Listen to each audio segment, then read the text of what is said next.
Poignée des mains, large sourire, c'est ainsi que le président de transition Mahamat Idriss Déby Itno s'est affiché aux côtés de son homologue russe, Vladimir Poutine. Une première apparition entre les deux hommes avec le but de renouer avec les accords de coopération bilatérale. Et dans les rues, les séjours du président de transition sont bien accueillis. Le Tchad, comme c'est un pays en voie de développement, on ne peut pas être seulement un allié de la France, être seulement avec la France, peut-être avec la Russie peut aussi faire mieux que la France, peut-être que la France fera aussi mieux que la Russie. Donc on cherche là où basculer la tête et voir de mieux aller de l'avant. Sa visite, moi je ne trouve aucun mal dedans, je ne sais pas. Mais si peut-être ça va éveiller des soupçons parce que là il y a un souci entre l'Afrique et la France. Et que là maintenant il se trouve en Russie, qui est l'ennemi aussi de la France. Donc c'est peut-être ça où on est en train de voir si c'est une manière de penser quitter la France pour la Russie. Mais bon, dans tous les cas, on ne sait pas encore. Le tête-à-tête entre ces deux chefs d'État est scripté de près. D'un point de vue normal, il n'y a pas de problème à ce que le président de transition aille en Russie. Ça, d'un point de vue normal, et si c'est des problèmes, si c'est des besoins du Tchad qui sont échangés en termes de coopération avec les Russes, normalement, ça ne devrait pas poser de problème. Mais à la base, c'est que les choses ne sont pas comme ça. Vous voyez? Et ce que nous craignons, c'est que la fragilité du pouvoir, malgré qu'on voit beaucoup d'armes et autres, ça ne veut rien dire. La fragilité du pouvoir, la fragilité de notre processus actuel de sortie de crise, ça invite à plus de prudence, à régler les problèmes les uns après les autres et non les éviter et les cumuler pour après provoquer une explosion où le pays se retrouve comme le Soudan, où chacun qui dispose d'une force taille une partie du territoire et on revient donc au Moyen-Âge. Ce n'est pas pour la première fois que le Tchad, colonie française, se rapproche de la Russie. Et ce dernier rapprochement se fait dans un contexte où des pays du Sahel font face à des crises politiques. Cet exercice qui a confronté les représentants du peuple à la ministre secrétaire générale du gouvernement a pour objectif d'examiner le projet de loi organique portant attribution, organisation et fonctionnement du Conseil constitutionnel. Un projet de loi initié dans le but de réhabiliter cette institution de l'État, pourtant supprimée en 2018 avec l'avènement de la 4e République. Le Conseil constitutionnel apparaît comme un maillon essentiel. C'est pourquoi le projet de loi portant attribution, organisation et fonctionnement du Conseil constitutionnel fait partie des tout premiers textes que le gouvernement soumet au Conseil national de transition après l'adoption de la nouvelle Constitution. Honorable Président du Conseil national de transition, Mesdames et Messieurs les conseillers nationaux, le Conseil constitutionnel, de par sa mission, est l'une des institutions clés de mise en œuvre de la transition. Outre ses attributions traditionnelles, le Conseil constitutionnel connaît du contentieux des élections présidentielles, législatives et sénatoriales. Dans sa forme, le projet comporte 7 chapitres couvrant les dispositions générales, les attributions, l'organisation et la composition, les immunités et les incompatibilités, le fonctionnement, la procédure devant le Conseil constitutionnel, ainsi que les dispositions diverses et finales. Après les critiques et les orientations des conseillers nationaux, le projet est finalement adopté à 162 voix pour, 3 contre, 2 abstentions et 5 non-votants. L'objectif de la mission est de sensibiliser et d'informer les acteurs sur l'opération de recensement de tous les établissements scolaires. Qu'ils soient publics, privés ou communautaires, cette mesure ne les épargne pas. Pour le ministre de l'Éducation, Doulembaye Saden Jesada, ce recensement consiste à géolocaliser dans les établissements de deux, permettre aux écoles d'avoir des coordonnées GPS, enfin, d'élaborer des cartes scolaires fiables. La présente rencontre se situe donc dans le cadre de sensibilisation, prélude au lancement officiel donc de l'opération de géolocalisation.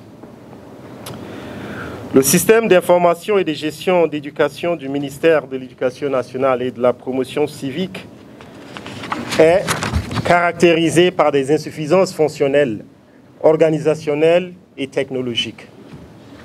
Vous conviendrez avec moi que 80% d'établissements ne disposent pas des coordonnées géographiques. malgré les multiples recensements effectués en interne ou en externe par le ministère en charge de la fonction publique ou celui des finances, la maîtrise du personnel enseignant demeure toujours difficile. Il faut noter que cette opération, qui est pour sa première dans l'histoire du pays, contribuera à jeter les bases d'une refondation véritable du système éducatif. C'est des mains de l'ambassadeur français Éric Gérard que Mahamat Ahmad Assabala a reçu sa distinction. Nommé consul honoraire de la France à Abéché depuis le 25 juillet 2017, Mahamat Ahmad Assabala s'est montré dévoué et exemplaire, des qualités reconnues par sa hiérarchie. Vous êtes, pour l'ambassade de France, un partenaire de confiance, toujours soucieux de nous éclairer sur la situation à Abéché ou dans la province du Ouaddaï, quand on sait l'importance stratégique et les moments difficiles qu'elle traverse. Vous exercez aussi votre rôle de chef d'îlot avec un grand sens du dévouement et une disponibilité exceptionnelle. Chef d'îlot est celui qui, dans les plans de sécurité, a un rôle fédérateur de contact en cas de difficulté. Très ému, le consul honoraire réitère son engagement à consolider les relations très anciennes entre Tchadiens et Français. Il a obtenu l'année passée un deuxième mandat de 5 ans.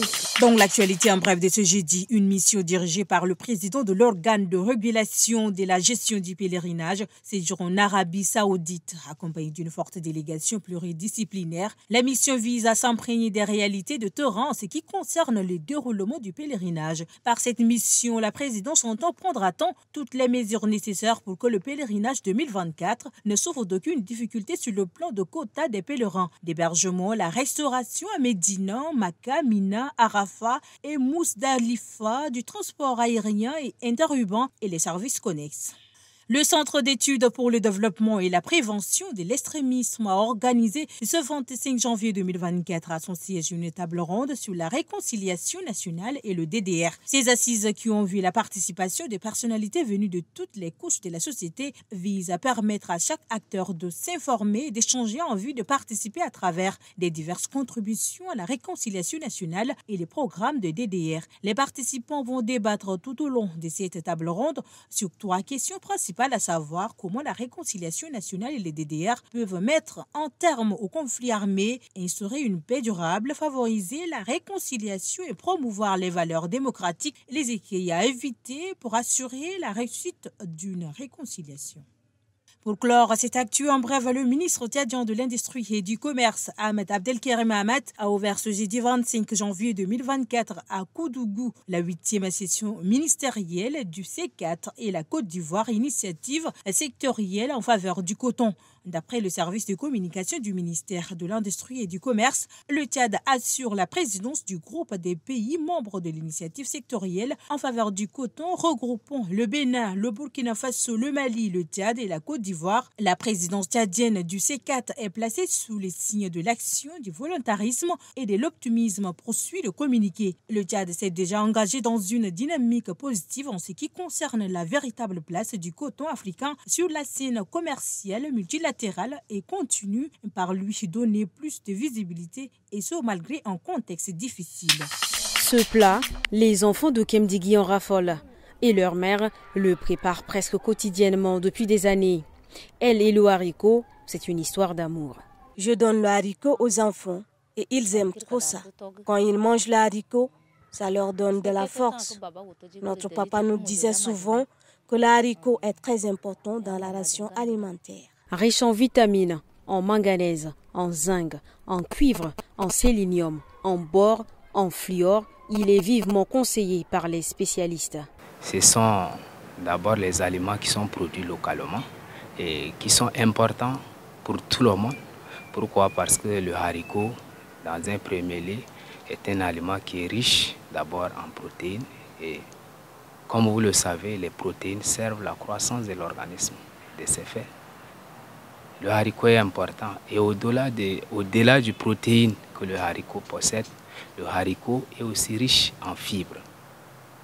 Le haricot est aussi riche en micronutriments qui sont aussi importants pour la protection. Au Tchad, le haricot est plus consommé par la classe moyenne ou pauvre. Ils sont désormais liés. Il s'agit de Move Africa et la banque UBA Tchad Et c'est à travers le service des transactions Move Money. C'est un service qui permet de jumeler son compte bancaire UBA à celui de Move Money. Cette initiative a pour objectif de redynamiser les services de ces deux entreprises. Nos deux entités se sont en effet mises ensemble dans le but d'améliorer l'accès à l'utilisation des services bancaires depuis le téléphone mobile de l'abonné, et cela quelle que soit sa situation géographique, tant qu'il a accès à son menu Move Money. Avec ce service, votre compte bancaire devient désormais mobile. En l'activant, vous faites de votre téléphone votre banque. Au-delà de cette connexion, ces organisations offrent plus d'avantages aux clients. Par exemple, effectuer des transferts Move Money vers le compte UBA et vice-versa, et recharger sa carte prépayée via Move Money.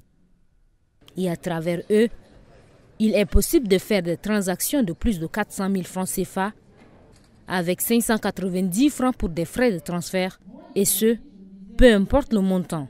Ce produit révolutionnaire représente une étape significative dans notre engagement en faveur de la transformation digitale et de l'inclusion financière au Tchad. En permettant à nos clients de relier leur compte bancaire à leur portefeuille électronique, nous ouvrons une nouvelle opportunité pour offrir des services financiers accessibles et pratiques à un plus grand nombre de personnes à travers le pays. Il suffit d'avoir un compte UBA et Move Money pour profiter de cette connexion. Et c'est la toute première au Tchad.